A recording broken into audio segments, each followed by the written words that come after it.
guys were here. I wasn't expecting anybody. But since you're here, sit on down and get to know me.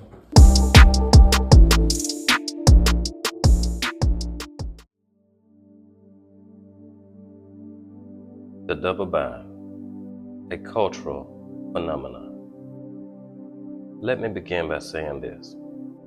I am truly proud of African Americans in America today. There is no venue where we have not played a significant role in the development of this nation, from the streets to the White House. However, there are some things that we, the African American community, must address as we continue to move forward. This travels along the lanes of mental health, and this topic will progress further as we establish a constructive dialogue. The double bind is a concept that was first stated by Gregory Bastian and his colleagues in the 1950s. It refers to a situation where a person is caught in a paradoxical dilemma, unable to resolve it or opt out of it. This theory was originally proposed in the context of understanding the origins of schizophrenia and post-traumatic stress disorder. In the Black culture today, the messages that are sent and received are a perfect example of a double bind. See, the double bind is a dilemma where a group of people receive two or more conflicting messages. One message is considered positive by upbuilding the community, and the other message is considered positive by destroying the community. This bind results in a conflict where a successful response to one message is a failed response to the other.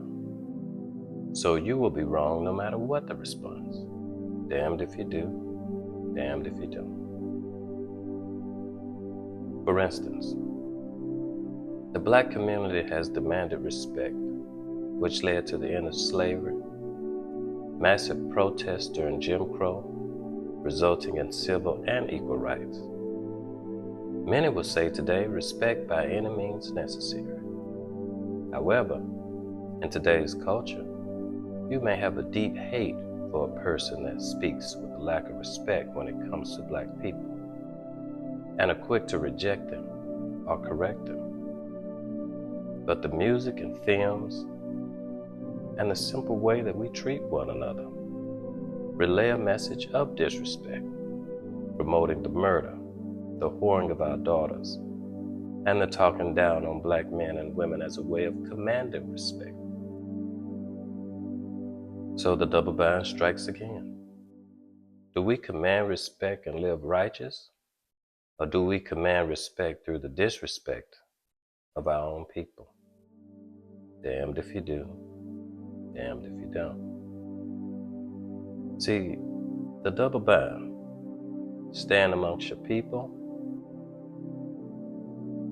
where you're supposed to blend into the hood culture by following the G code, maintaining the Black card, and respecting the real Nietzsche, while remaining loyal to all the above mentioned, ultimately results in increased crime, such as murder, theft, and assault, mass incarceration, and the pillage of the community, resulting in the ultimate destruction of the community, which negatively affects you.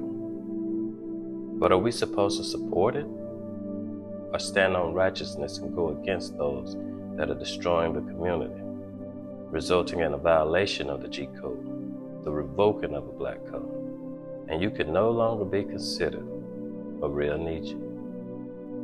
So you damned if you support it, because it destroys your community, and you're damned if you don't support it and be rejected by the community. Or you can settle for option number 3. Move out of the hood and assimilate into surrounding white culture, where it is difficult or impossible to be fully accepted, becoming branded as a sellout or an Uncle Tom. Now you're faced with a couple of options. Suffer at the hands of your own people, or feel ostracized and off-put by the dominant white culture. Damned if you do, damned if you don't. Here's my solution. There's no such thing as a real Nietzsche, a black card, a G-code, or an op. These are all terms that have no intrinsic value. They're just terms that give us a reason to commit mass murders and genocide in our communities. These terms are tools used by people that make huge profits off of shaping your behavioral patterns through false ideologies. Secondly, when you see a person in the community, see them as an ally, not an op. It is always a business opportunity, never adversarial.